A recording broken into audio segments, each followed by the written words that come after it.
Nous allons enchaîner avec le 6e trophée. Et oui, cette soirée passe à une vitesse. Le trophée du créateur de la cohésion. Et je demande à Philippe Mills, directeur général de la SFIL, de me rejoindre sur scène pour remettre le trophée du créateur de la cohésion.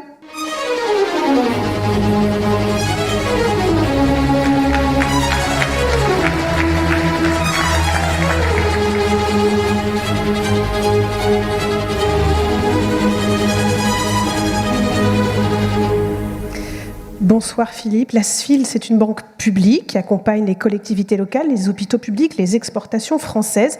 Alors vous avez déjà, par le passé, parrainé ce trophée du créateur de cohésion, précisément. Pourquoi cet attachement particulier à ce prix ? Indiqué, quand je regarde tout ce que la SFIL fait, c'est assez logique en fait, de parler de cohésion. C'est vraiment pour nous un des moteurs de notre activité. Je vais être dans la même lignée que la BNP ou que Raseo. En plus, la cohésion, c'est-à-dire en fait accroître l'unité d'une société et vouloir accroître également la solidarité entre ces individus, c'est le meilleur soubassement pour le développement économique. C'est le meilleur soubassement pour l'innovation, c'est le meilleur soubassement pour un esprit entrepreneurial qui se développe durablement. Il y a une deuxième dimension, c'est que l'on peut être efficace à tous les niveaux et on peut être efficace aussi avec des petites actions. Et notamment chez SFIL, d'un point de vue plus interne, on s'est efforcé d'être efficace en respectant la demande qui est faite à toutes les entreprises d'avoir une certaine proportion dans les gens qui travaillent dans l'entreprise de personnes handicapées. Pendant de longues années, on a eu du mal à l'obtenir. Et puis, avec un plan d'action mis en œuvre par la direction des ressources humaines, d'ailleurs mon directeur des ressources humaines est là, au 3e rang, on a réussi à dépasser le chiffre des 6% dans ce domaine. Et donc, on est très fiers d'avoir contribué aussi d'un point de vue interne à la notion de cohésion. Alors, il ne nous aura pas échappé que depuis le début de cette soirée, on demande aux partenaires de se prêter à un exercice, à savoir nous partager une phrase, une citation qui les guide dans leur choix de dirigeants et de personnes aussi. Et on va voir s'afficher à l'écran celle que vous avez choisie. Alors oui, j'ai choisi une citation de Tolstoï dans Guerre et paix pour 2 raisons. La première raison, c'est Sophie Aram nous a encouragé à ne pas avoir trop de certitudes et être, je dirais, trop monolithique.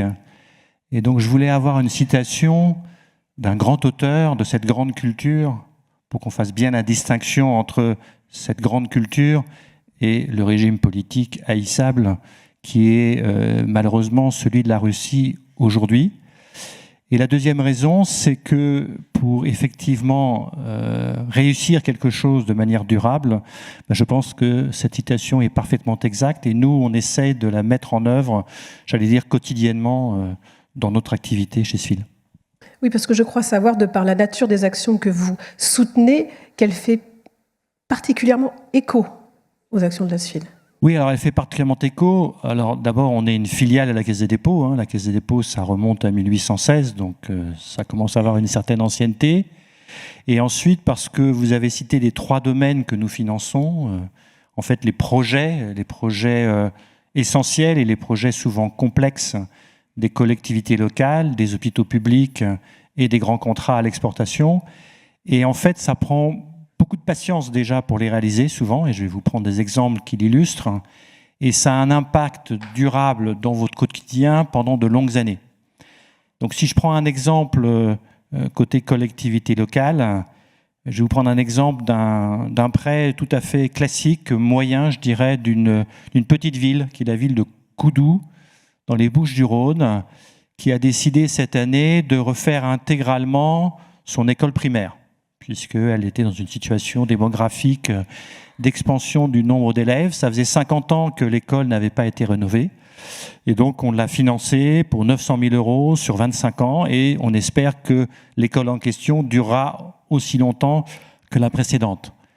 Le deuxième exemple, c'est le CHU de Grenoble est en train de se refaire entièrement. Il y a beaucoup de CHU d'ailleurs qui sont en train de se refaire entièrement, de refaire entièrement les bâtiments qui sont les siens et souvent de les fusionner, de faire entièrement ces blocs opératoires Et la dernière fois qu'un pareil investissement avait été fait, c'était en 1972.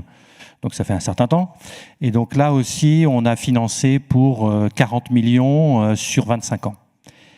Et le dernier exemple, à mon avis, est le plus symptomatique de ce temps long, de cette nécessité de la patience et de la puissance du temps. C'est ce que nous faisons en matière de crédit export. Et cette année, on est particulièrement fiers de cela. On a été le principal financeur bancaire d'une grande réalisation d'excellence française, qui est le projet de faire une centrale nucléaire avec 2 unités EPR au Royaume-Uni, qui est une copie d'une précédente centrale qui a été réalisée. Et pour la partie crédit export, c'est nous qui le finançons essentiellement pour plus d'1 milliard d'euros. Ça nous a demandé 4 ans de discussion et de négociation. Il y a eu 1000 documents à regarder, 75 000 pages à étudier. Et ce projet sera construit au minimum en 10 ans, peut-être en 15 ans, et durera 60 ans. Donc peut-être il y aura un jour des trophées de l'impact de l'opinion. En l'an 2100, on pourra parler du décommissionnement de cette centrale nucléaire. Donc c'est vraiment l'illustration parfaite du temps long et de la patience nécessaire pour avoir un impact. C'est très clair. Merci Philippe Mills. Nous allons découvrir maintenant les noms des 3 nommés qui vont apparaître à l'écran. Antoine Ozimour et Baptiste Bréjon, cofondateurs de Glaster, qui développe une solution s'appuyant sur l'IA pour rendre l'enseignement plus inclusif. Éric Lemoine, cofondateur de House of Co-Design et La Bonne Réponse. Il a notamment lancé cette start-up La Bonne Réponse cette année pour accélérer la transition énergétique. Et Olivier Tran, président de Biscornu, traiteur inclusif. Et je vous laisse, Philippe, la lourde tâche de nous annoncer le nom du lauréat. Alors en fait, ils sont 2. Oui. Et ils sont dans un domaine qui m'est particulièrement cher, l'enseignement. Bravo. Et Antoine Ozimour est avec nous.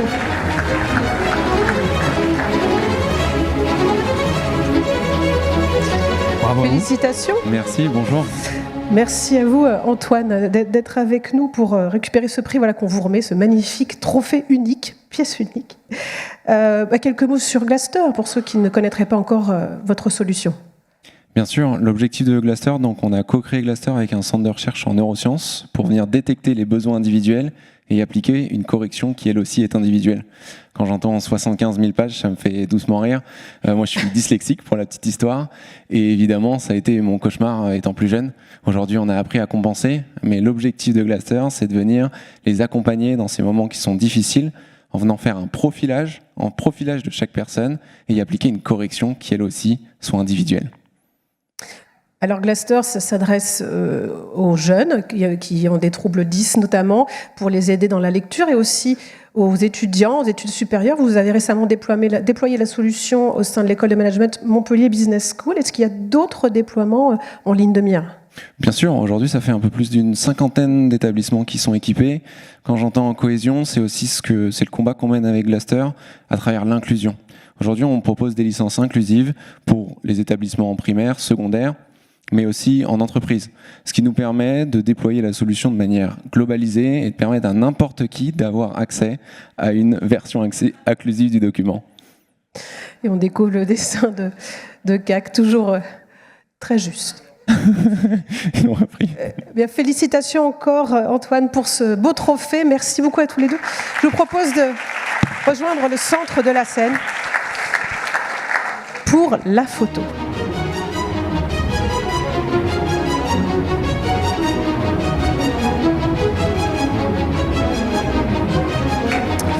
Et bravo encore.